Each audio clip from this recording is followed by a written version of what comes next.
The transport ship landed with a loud thud on the rocky surface of Kepler 438b. Dr. Hannah Park grabbed her research bags and stepped out into the alien world. The air was thick and warm, and everything smelled like metal and flowers mixed together. Strange purple trees grew everywhere, and two suns shined in the orange sky. "Welcome to Research Station Alpha," said Commander Jinwoo Kim as he walked toward her. He was a tall man with gray hair and serious eyes. "I hope you're ready for this assignment, Dr. Park. This place is not like Earth." Hannah followed him toward a large white building that looked like it was made from some kind of space metal. Other researchers walked around wearing thick suits and carrying strange tools. Some of them were not human at all. She saw a tall creature with green skin and 4 arms, and another that looked like a giant bug walking on 2 legs. "Those are your research partners," Jinwoo explained. "Dr. Thos is the green one. He's from the Saurian homeworld. The insect-looking one is Vex, from the Chitik colonies. They've been studying the Velkans for 3 years now." "The Velkans?" Hannah asked. "The native species here? That's why you're here, Dr. Park. You're the first human xenobiologist to study them up close." Jinwoo stopped walking and turned to face her. His expression became very serious. "But before we go any further, there are rules you must follow. Very important rules." They entered the research station. Inside, it looked like a normal Earth. Laboratory, but bigger. Computers beeped and hummed everywhere. Large windows showed the alien landscape outside. Hannah could see movement in the purple forest beyond the station. "Sit down," Jinwoo said, pointing to a chair near a large table. "What I'm about to tell you could save your life." Hannah sat down and put her bags on the floor. She had studied alien life forms for 10 years, but she had never worked on a planet with intelligent natives before. Her heart beat fast with excitement and fear. "The Velkans are dangerous," Jinwoo began. "They look like giant bears from Earth, but they're much bigger. Some are 3 meters tall and weigh as much as a small truck. Their fur is not normal fur. It's made of tiny crystals that can change colors based on how they feel." He turned on a large screen that showed a video. Hannah saw a massive creature walking through the forest. It did look like a bear, but its fur sparkled like diamonds in the sunlight. The fur was blue, which looked peaceful and beautiful. "They're very smart," Jinwoo continued. "Maybe as smart as humans. They have families, they use tools, and they communicate with each other. But here's the most important thing you need to know." His voice became even more serious. "They have cubs, baby Velkans, and you must never, ever go near those cubs." The screen changed to show smaller versions of the creatures playing in a clearing. They rolled around like puppies, but even the babies were as big as earth dogs. Their crystal fur sparkled in rainbow colors as they played. "They're so cute," Hannah said without thinking. "Cute and deadly," Jinwoo replied. "Adult Velkans will kill anything that gets too close to their young. They don't ask questions first. They don't give warnings. If they think you're a threat to their cubs, you're dead." He changed the video again. This time it showed what looked like a destroyed campsite. Torn metal and broken equipment were scattered everywhere. This happened 6 months ago. A research team from the Andromedan Science Council got too close to a group of cubs. 3 researchers died. The Velkans tore them apart in seconds. Jinwoo turned off the screen. "The only reason we're allowed to stay here is because we keep our distance." Just then, Dr. Thos and Vex entered the room. Dr. Thos was even taller up close, and his green skin had patterns like scales. Vex moved in quick, jerky motions, and her big black eyes seemed to look in all directions at once. "Ah, the new human," Dr. Thos said. His voice sounded like rocks grinding together. "We heard you were coming. I hope you listened to the commander's warning about the cubs." "I tell all new researchers the same thing," Vex added. Her voice was high and clicking. "Stay away from the babies. I have seen what angry Velkan parents can do. It is not pretty." "How close can we get to the adults?" Hannah asked. 50 meters, Jinwoo answered. No closer. We watch them with cameras and take measurements from far away. That's how we've learned everything we know about them. Dr. Thoss nodded. The adults seem to understand that we are not a threat as long as we keep our distance. But the moment we cross that invisible line, especially near the cubs, they become killing machines. Hana spent the rest of the day getting settled in her new room and learning about the research equipment. The station had the best cameras and sensors that money could buy. She could watch the Velkans without getting close to them. That evening, she stood by the big windows and looked out at the alien forest. The two suns were setting, making the sky turn deep red and purple. In the distance, she could see shapes moving between the crystal trees. Adult Velkans were returning to their families after a day of hunting. Amazing, isn't it? Dr. Thoss said, joining her at the window. 3 years I have been here, and I still find them fascinating. But remember, fascinating does not mean safe. I understand, Hana said. I'll follow the rules. But as she watched the distant shapes moving through the forest, she felt something strange. The way the adult Velkans moved, the way they seemed to care for each other, reminded her of something from Earth. It reminded her of her own family back in Seoul, the way her parents had protected her and her younger brothers and sisters. As the alien night began, Hana could hear sounds from the forest, deep rumbling calls that the adult Velkans used to communicate, and sometimes higher sounds that might have been cubs calling to their parents. She went to bed that night thinking about families and protection and the invisible lines that separated different species. She didn't know that tomorrow would be the day she started to cross those lines and that her life would never be the same again. Hana woke up early on her second day at the research station. She ate breakfast quickly and gathered her equipment. Today, she would start her real work studying the Velkans. She felt excited and nervous at the same time. Dr. Thoss and Vex were already in the observation room when she arrived. The room had huge windows and powerful cameras that could zoom in on the forest.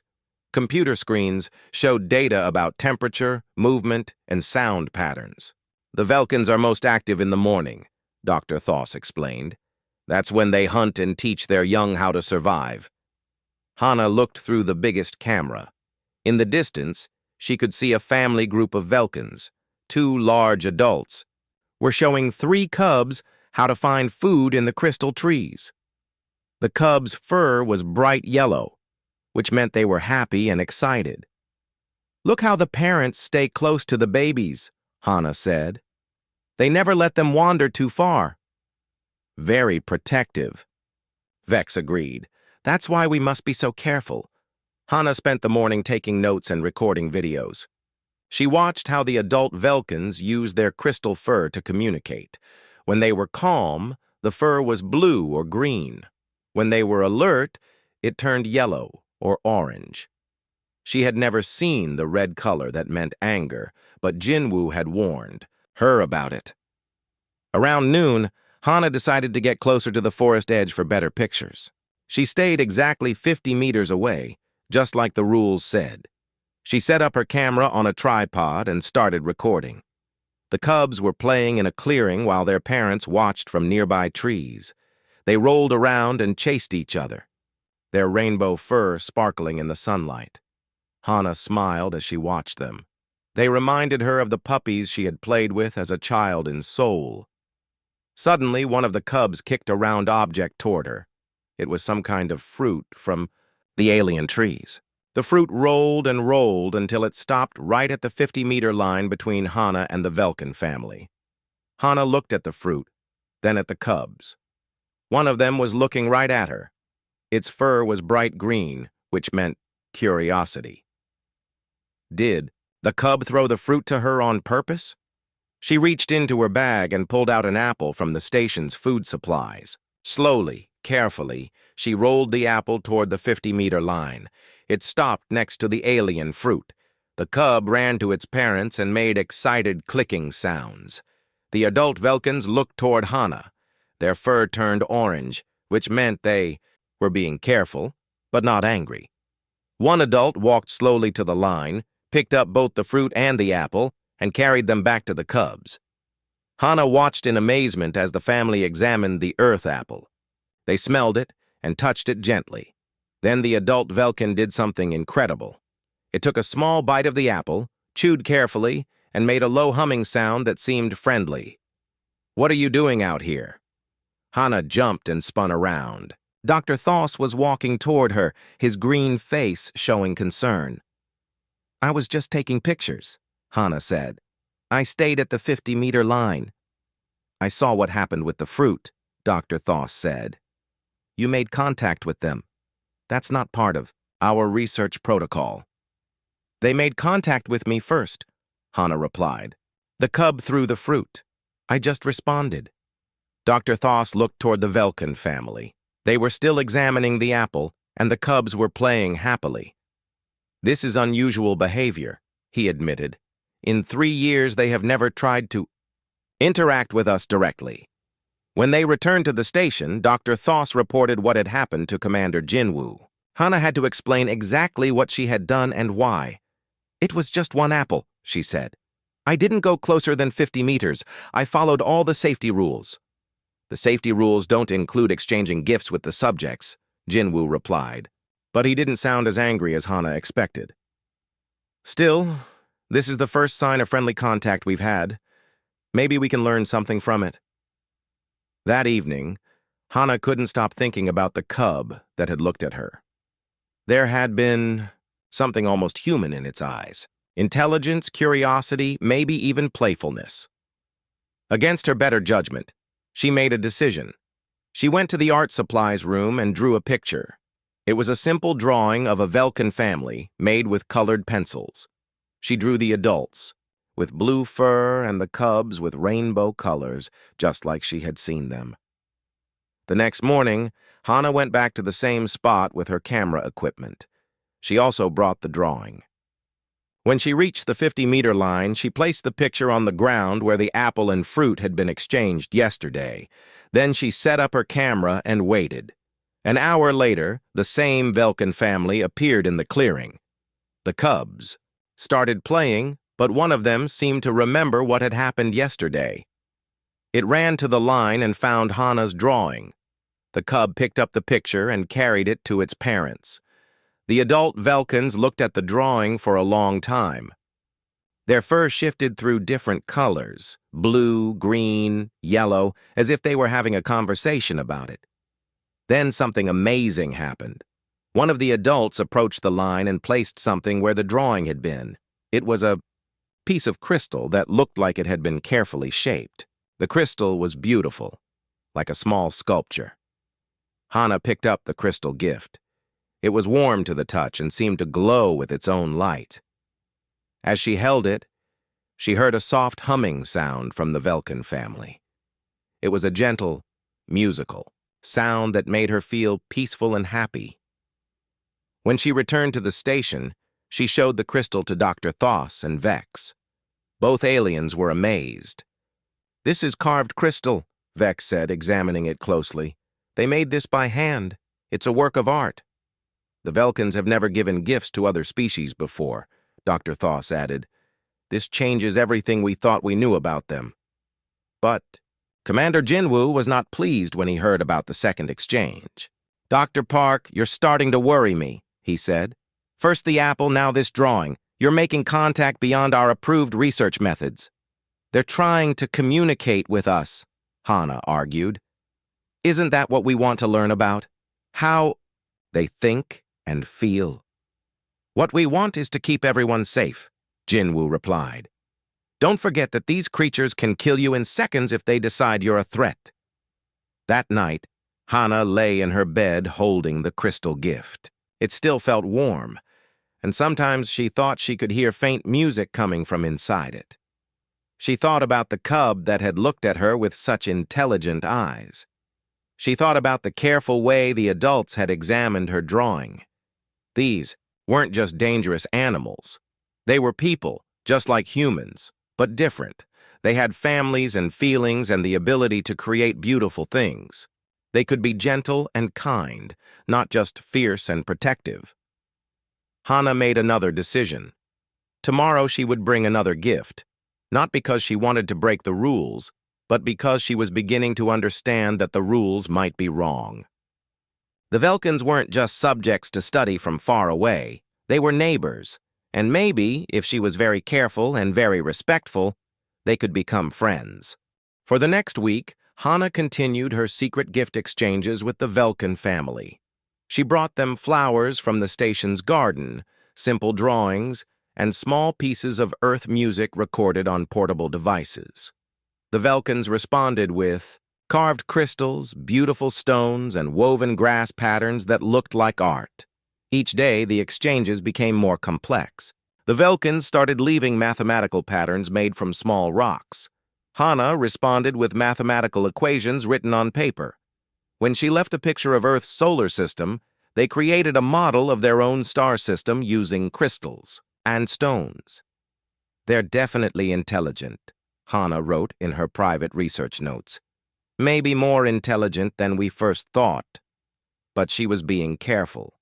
She never told Dr. Thos or Vex about the continued exchanges. She made sure Commander Jinwoo didn't see her carrying gifts to the forest. She was breaking the research station's rules, and she knew it. Everything changed on the 8th day. Hana was setting up her camera equipment when she heard Dr. Thos behind her. "I have been watching you," he said.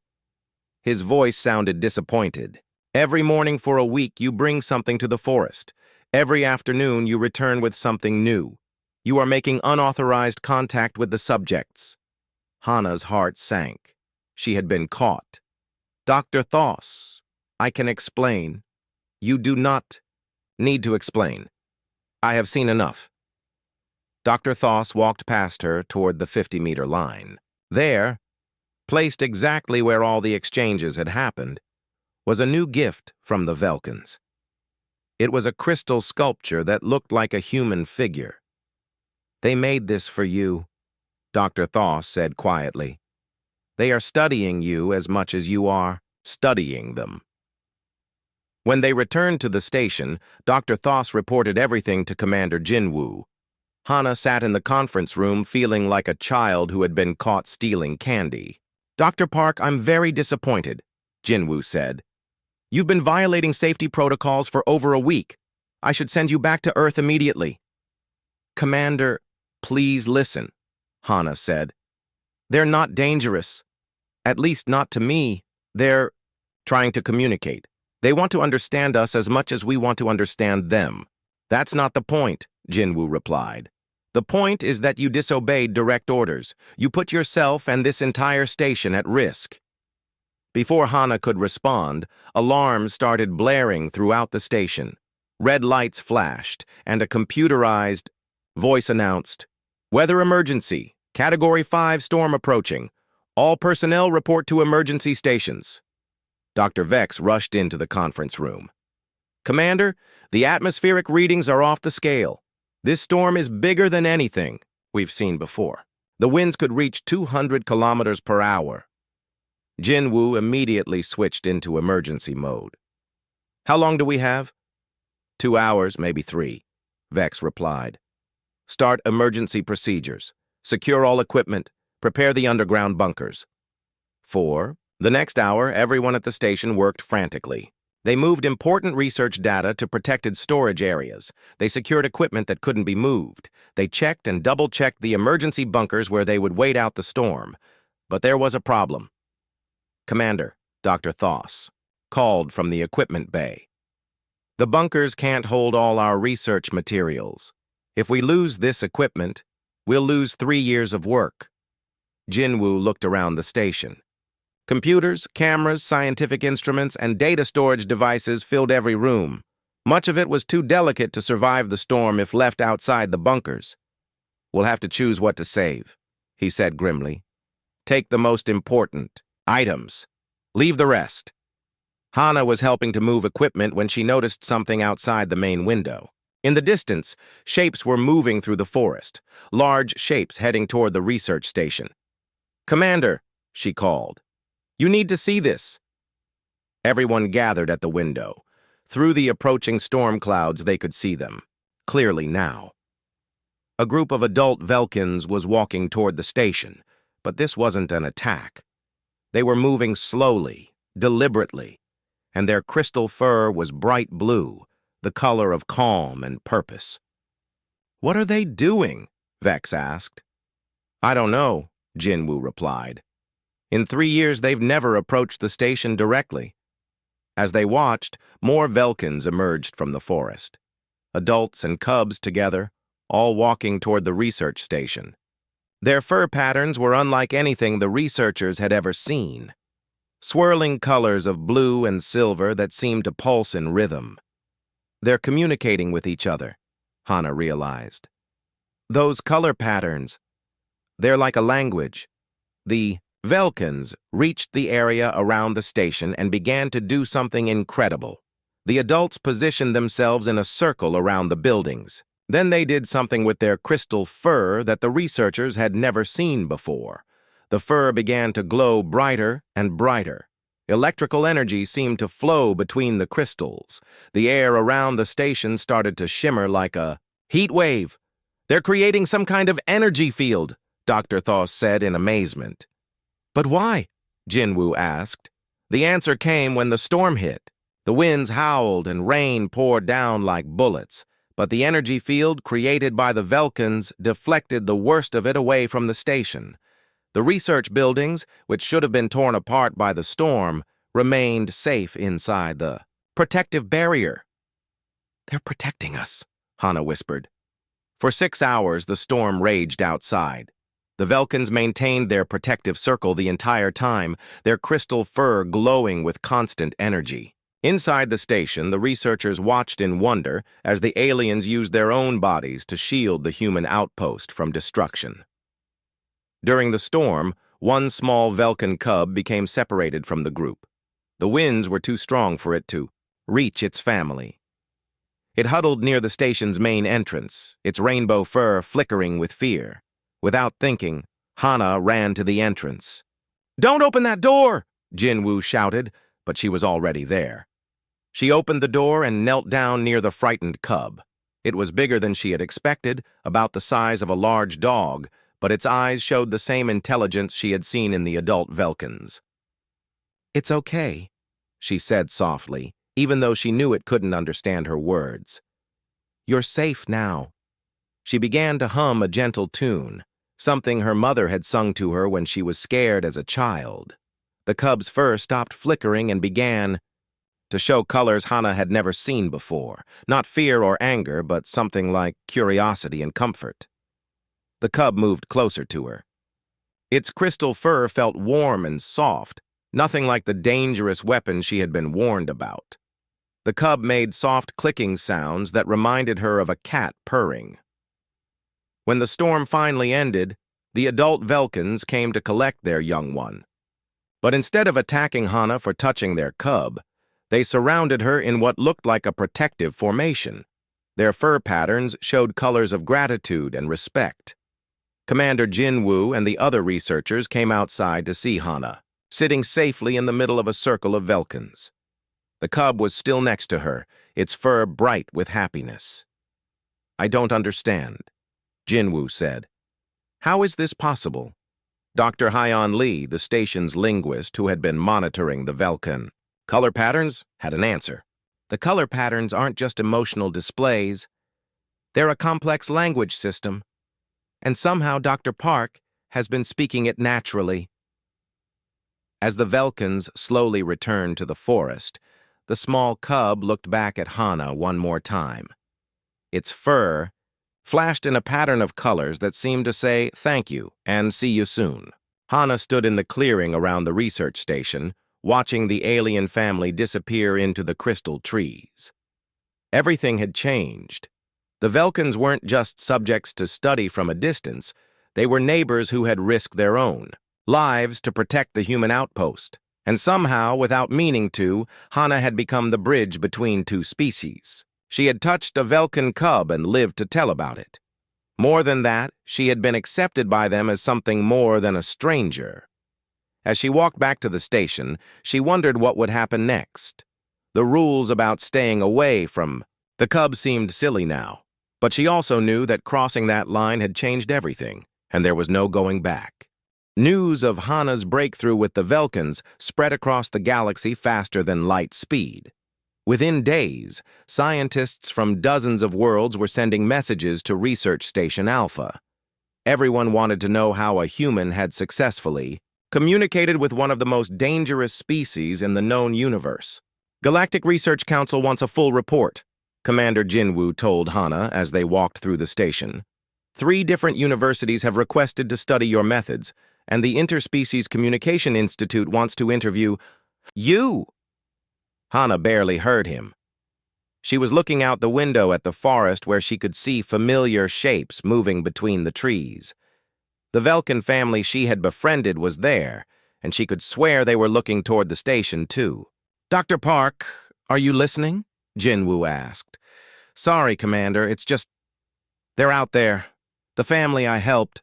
I think they're waiting for something." It had been 3 days since the storm, and the Velkans had been behaving differently. Instead of staying deep in the forest, they spent time at the edge of the clearing around the station. The cubs played closer to the buildings than ever before, and the adults watched the research station with what looked like friendly curiosity. "That's another reason the council is concerned," Jinwoo said. "You've changed their natural behavior, patterns. Some scientists think you've contaminated the study environment." Before Hana could respond, a new ship landed near the station.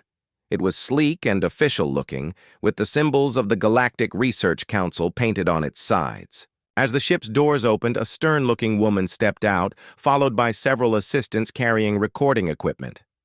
"That must be Dr. Soman Cho," Jinwoo said. "She's the most famous xenopsychologist in the galaxy.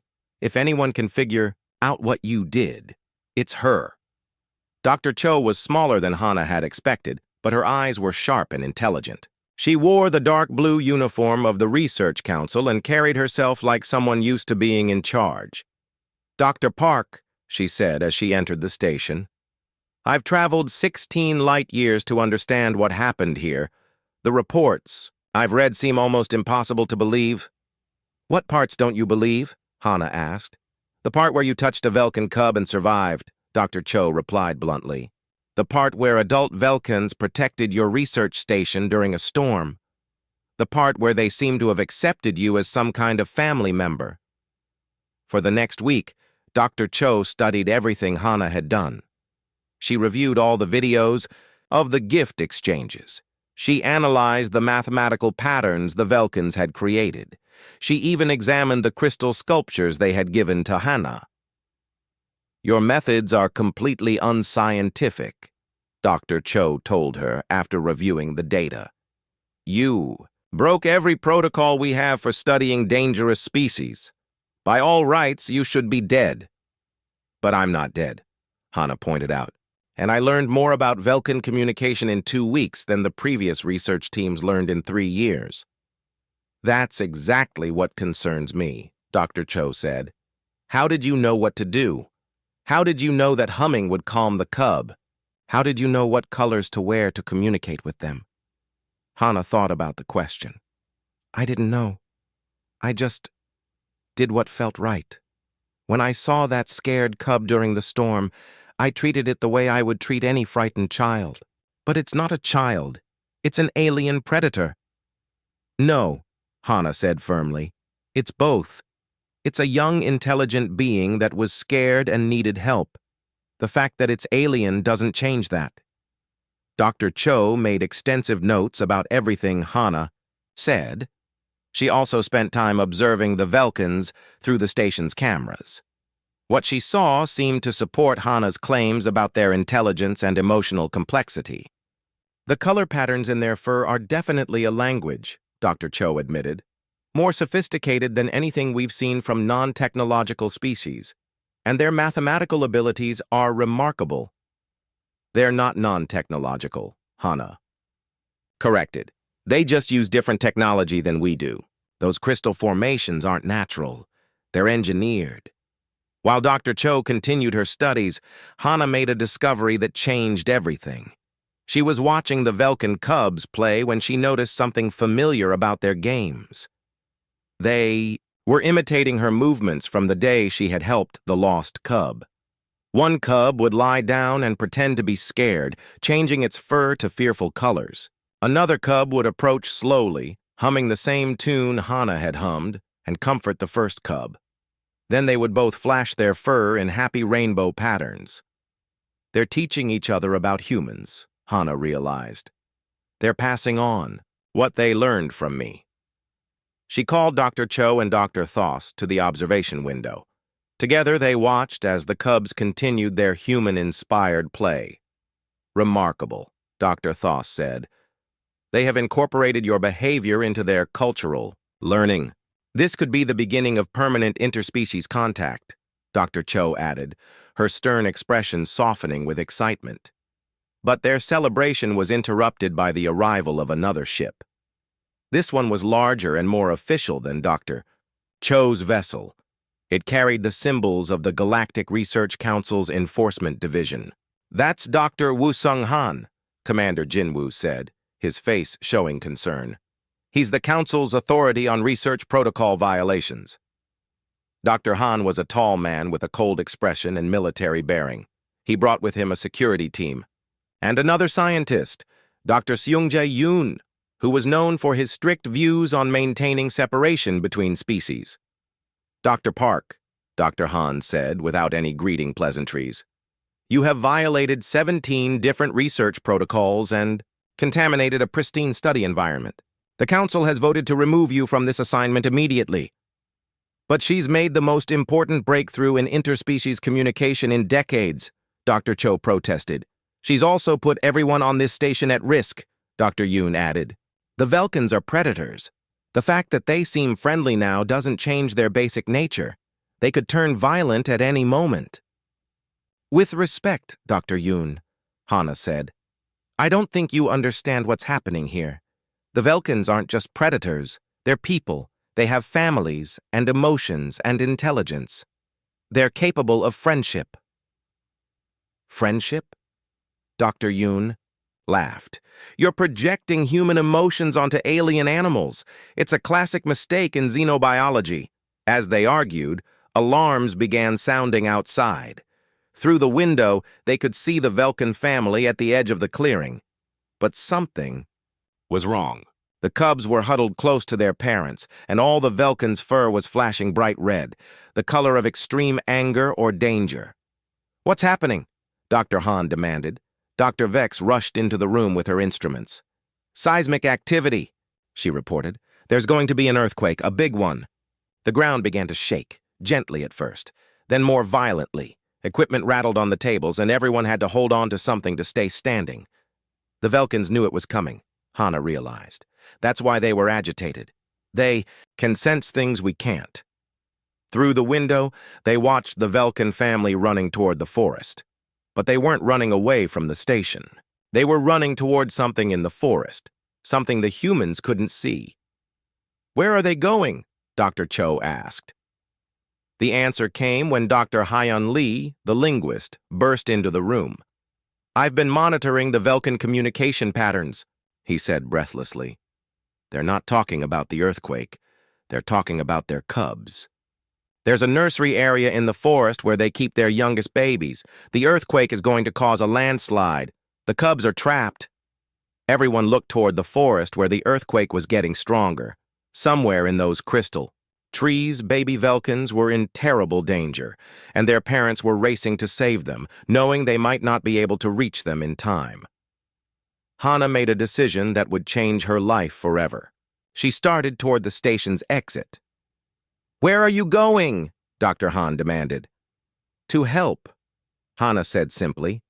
"You're not authorized to leave the station during an emergency," Dr. Yoon called after her. "I don't need authorization to help children," Hana replied, and she walked out into the shaking world to follow the Velkins into danger. The earthquake was getting stronger as Hana ran through the crystal forest. Trees swayed dangerously overhead, and rocks fell from the cliffs above.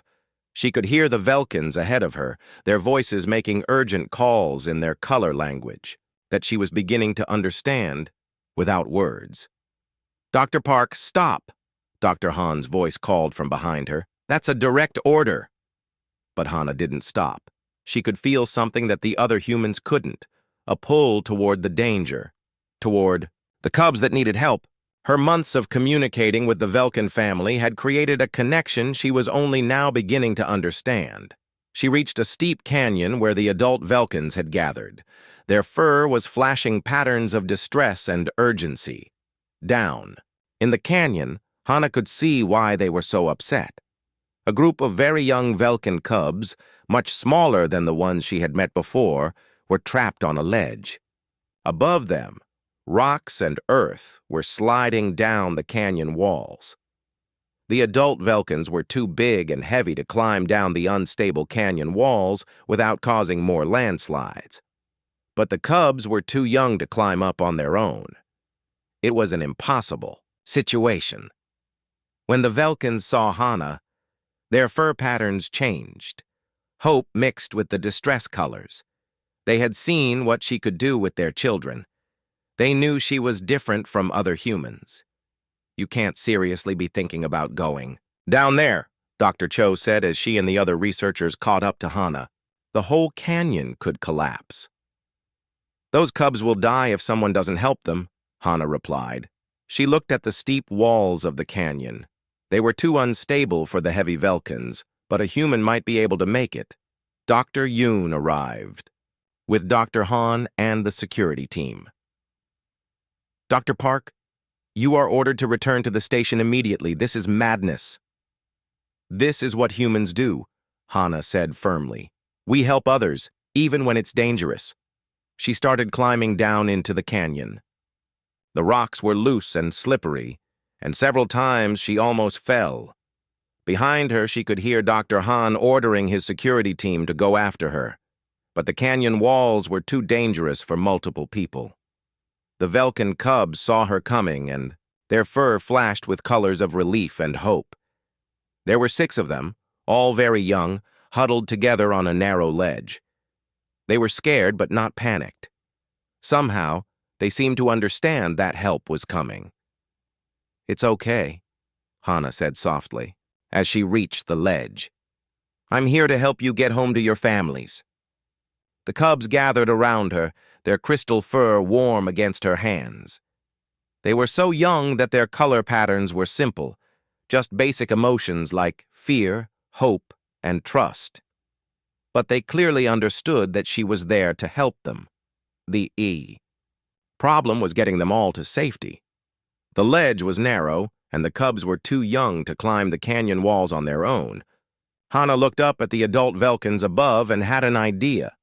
She pulled out her emergency comm device and contacted the research station. "Dr. Lee, are you there?"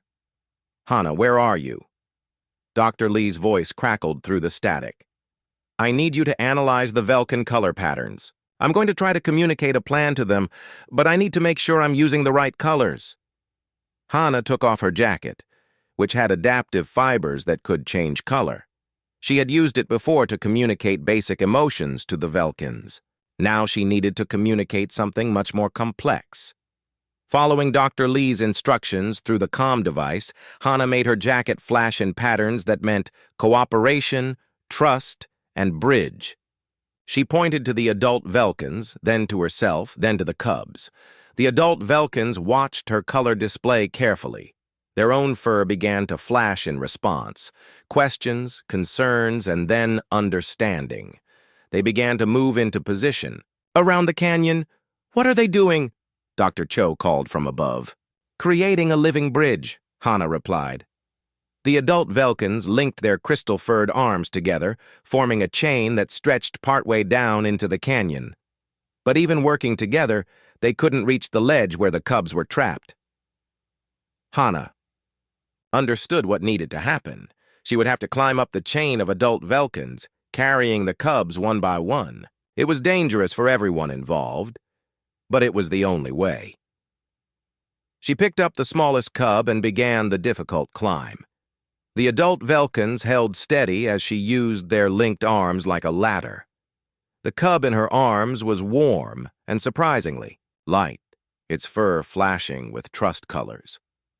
When she reached the top, she handed the cub to its parents and immediately climbed back down for the next one. Again and again, she made the dangerous journey, carrying cubs to safety while the earthquake continued to shake the canyon. On her fifth trip up the Velkin chain, disaster struck. A large section of the canyon wall collapsed, sending rocks tumbling toward the ledge where the last cub waited. Hana was halfway up the chain when the rockslide hit. She felt something strike her head, and pain shot through her body. Her vision blurred, and she almost lost her grip on the Velkin chain. The cub in her arms cried out in fear as they both nearly fell, but the adult Velkins didn't let go. Even as rocks fell around them, they held their formation steady. More Velkins joined the chain, adding their strength to support Hana and the cub. With her head spinning and blood running down her face, Hana managed to reach the top of the canyon. She handed the fifth cub to its family and immediately started back down for the last one. "Hana, no!" Dr. Cho shouted. "You're hurt! You can't make another trip!" "There's still one cub down there," Hana replied through gritted teeth. "I won't. Leave it." The final climb was the hardest. The canyon walls were even more unstable now, and Hana's head injury made it difficult to focus. But when she reached the ledge, the last cub ran to her immediately. It seemed to understand that she was hurt and tried to help by using its small claws to grip her jacket and support some of its own weight. As they climbed up the chain of adult Velkins, Hana felt her strength fading. The world was spinning and she wasn't sure she could make it to the top.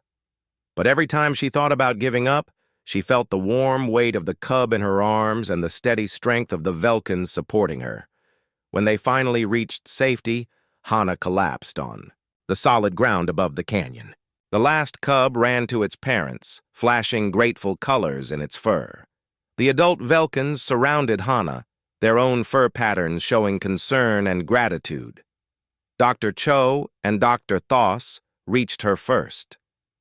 "Hana, can you hear me?" Dr. Cho asked. "Did we get them all?" Hana mumbled through her dizziness.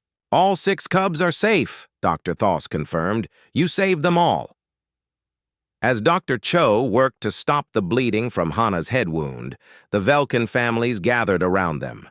Cubs and adults together, they formed a protective circle with Hana at the center.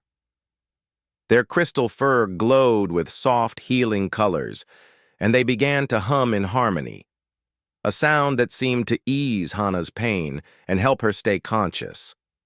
Dr. Han and his security team finally reached them, but they stopped short.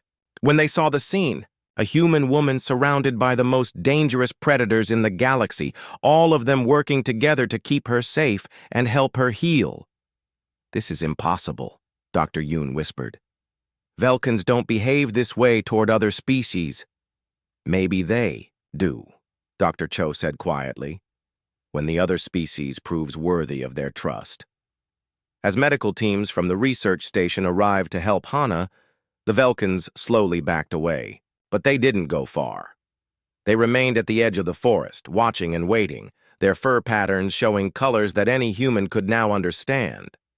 Colors that meant gratitude, respect, and something that looked very much like love. Hana smiled weakly as she was lifted onto a medical stretcher. She had saved 6 young lives today, but more importantly, she had proven that the barriers between species existed only in the minds of those too afraid to cross them. As the medical team carried her back to the station, she could hear the Velkins singing their healing song. It followed her through the forest like a promise that some bonds, once formed, could never be broken. Hana woke up in the medical bay 3 days later with a bandage wrapped around her head and the sound of gentle humming in her ears. For a moment, she thought she was dreaming, but when she turned toward the window, she saw them. Dozens of Velkin. Cubs were gathered outside the research station. Their crystal fur sparkled in the morning sunlight as they hummed together in perfect harmony. The sound was beautiful and peaceful, like a choir of alien angels. They've been there since we brought you back, said Dr. Minji Kang, the station's medical officer. They haven't eaten or left to play. They just sit there and sing for you. Are their parents nearby? Hana asked, trying to sit up in her bed. The whole community is here, Dr. Kang replied. Adults, cubs, even some very old Velkans we've never seen before. It's like they're having some kind of ceremony. Through the window, Hana could see that Dr. Kang was right. The entire Velkan population seemed to have gathered around the research station. They weren't threatening or aggressive. They were simply present, as if they were keeping watch over a sick family member. How do you feel? Dr. Kang asked, checking the medical instruments connected to Hana's bed. Like I got hit by falling rocks, Hana said with a weak smile. But alive. Are all the cubs okay? All 6 cubs are healthy and safe with their families. You saved every one of them. Commander Jinwoo entered the medical bay, followed by Dr. Cho and several other people Hana didn't recognize. They were wearing the formal uniforms of high-ranking Galactic Research Council officials. Dr. Park, Commander Jinwoo said, I'd like you to meet Dr. Sunmi Jang, Director of Interspecies Relations for the Research Council, and Dr. Kyung Moon, Head of the Xenobiology Department. We came as soon as we heard about what happened, Dr. Jang said. Your actions during the earthquake have changed everything we thought we knew about human-Velkan relations. More than that, Dr. Moon added, you've proven that meaningful cooperation between species is possible. Dr. Han's report recommends a complete revision of our research protocols. Hana was confused. Dr. Han? But he wanted to remove me from the assignment. He changed his mind after watching you save those cubs, Dr. Cho explained. Even Dr. Yoon admits that your methods, while unorthodox, have produced remarkable results. Dr. Jang pulled up a chair next to Hana's bed. We want to offer you a new position, Dr. Park. We're creating the first official human-Velkan cultural exchange program. You would be the director. What does that mean? Hana asked. It means no more 50-meter boundaries, Dr. Moon said. No more studying the Velkans from a distance. You would work directly with them to establish formal diplomatic relations. The Velkans have already indicated their approval, Dr. Cho added. Dr. Lee has been analyzing their color language communications. They've been asking about you constantly. They want to know when their small, brave friend will be well enough to visit them again. Hana looked out the window at the gathered Velkans. As if they could sense her watching, several of the cubs began flashing their fur in bright, happy colors. She recognized the patterns now. They were saying, "Get well soon, and we miss you." There's something else, Commander Jinwoo said. The Council has approved the construction of a new research facility, not just a human outpost, but a joint facility where humans and Velkans can work together. Work together on what? Hana asked. Everything, Dr. Jang replied. The Velkans have technologies we don't understand. Their crystal engineering, their ability to predict seismic events, their bioelectric energy manipulation, and they're interested in learning about human science and culture. Dr. Cho sat down on the other side of Hana's bed. They've already started teaching some of our researchers their mathematical systems, and they want to learn more about human medicine and agriculture. Dr. Thoss has been working with a group of adult Velkans on geological surveys, Commander Jinwoo added. They can detect mineral deposits that our instruments miss completely. As they talked, a soft chiming sound came from outside. Through the window, Hana could see a single Velkan cub approaching the medical bay. It was one of the cubs she had saved from the canyon. She recognized the unique spiral pattern in its crystal fur. The cub was carrying something in its mouth. It placed the object carefully on the windowsill, then stepped back and flashed its fur in greeting colors. Dr. Kang opened the window and retrieved the object. It was a small crystal sculpture, perfectly carved to look like a human figure climbing down a canyon wall with a cub in her arms. They made this for you, Dr. Kang said, handing the sculpture to Hana. It's a record of what you did. They're creating a permanent memory of the day the humans saved their children. Hana held the crystal sculpture carefully. It was warm to the touch and seemed to glow with its own inner light.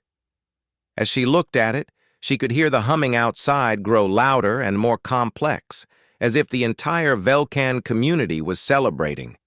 "So what do you say, Dr. Park?" Dr. Jang asked.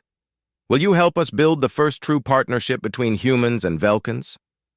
Hana thought about everything that had happened since she arrived at the research station. The warnings about staying away from the cubs. The first gift exchange that started everything. The storm that brought them together. The earthquake that proved how much they could accomplish working as a team. "Yes," she said simply. "But I have one condition." "What's that?" Dr. Moon asked. "No more rules about staying away from the cubs," Hana said. "If we're going to be partners, we need to trust each other completely. The cubs are part of Velcan society, just like human children are part of ours. Any partnership that excludes the children isn't a real partnership." Dr. Jang smiled. "I think we can agree to that." Over the next few weeks, as Hana recovered from her injuries, construction began on the new joint facility. Humans and Velcans worked together to design buildings that would accommodate both species. The Velcans contributed their crystal technology to create structures that could withstand earthquakes and storms. The humans provided advanced computers and communication systems. The cubs were involved in everything. They played with human children, who arrived with the families of new researchers. They helped test educational programs designed to teach both species about each other's cultures. They even started learning basic human language while teaching humans simple Velcan color patterns. Dr. Taehyun Park, Hana's former professor from Earth, arrived to document the new partnership. He found Hana in the joint facility's central garden, surrounded by a group of Velcan cubs who were listening to her read from a human storybook. "How do you explain this?" he asked, gesturing to the scene around them. 6 months ago, these creatures were considered too dangerous for direct contact. Now they're integrated into daily life at the research station. "I think we were asking the wrong questions," Hana replied, pausing in her reading as one of the cubs curled up next to her like a giant, sparkling puppy. "We were so focused on how they were different from us that we missed how they were the same." "What do you mean?" "They love their children," Hana said simply. "They protect their families. They create art and music and mathematics. They help others in need. Those aren't alien behaviors. They're universal behaviors of intelligent, caring people." Dr. Park made notes as he watched the cubs interact with Hana. "And the humans who said they were too dangerous?" "They were right to be careful," Hana admitted. "The Velcans are incredibly strong and protective, but danger and friendship aren't opposites. You can be both dangerous and kind, both powerful and gentle. The Velcans taught me that." As the day ended and the suns began to set over the alien landscape, the cubs started heading home to their families. But they didn't just leave. Each one approached Hana to flash farewell colors in their fur before running off to find their parents. "They really do follow you everywhere," Dr. Park observed. "Not everywhere," Hana corrected with a smile, "but they know I'll always be here when they need me. And I know they'll always be here for me, too. That's what families do." As the last cub disappeared into the crystal forest, Hana stood up and looked around the joint facility. Humans and Velcans were working together at research stations. Children of both species were playing games that combined elements from both cultures. The air was filled with the sounds of multiple languages, human words, Velcan color patterns, and new forms of communication that both species were developing together. It wasn't the research assignment she had expected when she first arrived at Kepler 438b. It was something much better. It was proof that the universe was big enough for all kinds of families, and that sometimes the most important scientific discoveries happen not in laboratories, but in the simple act of caring for others. The last thing Hana heard as she walked toward her new home in the joint facility was the distant sound of Velcan families calling to each other across the forest. But now, mixed in with their traditional songs, she could hear something new. The lullabies she had taught the cubs, being passed from parent to child in the eternal tradition of families everywhere, no matter what world they called home.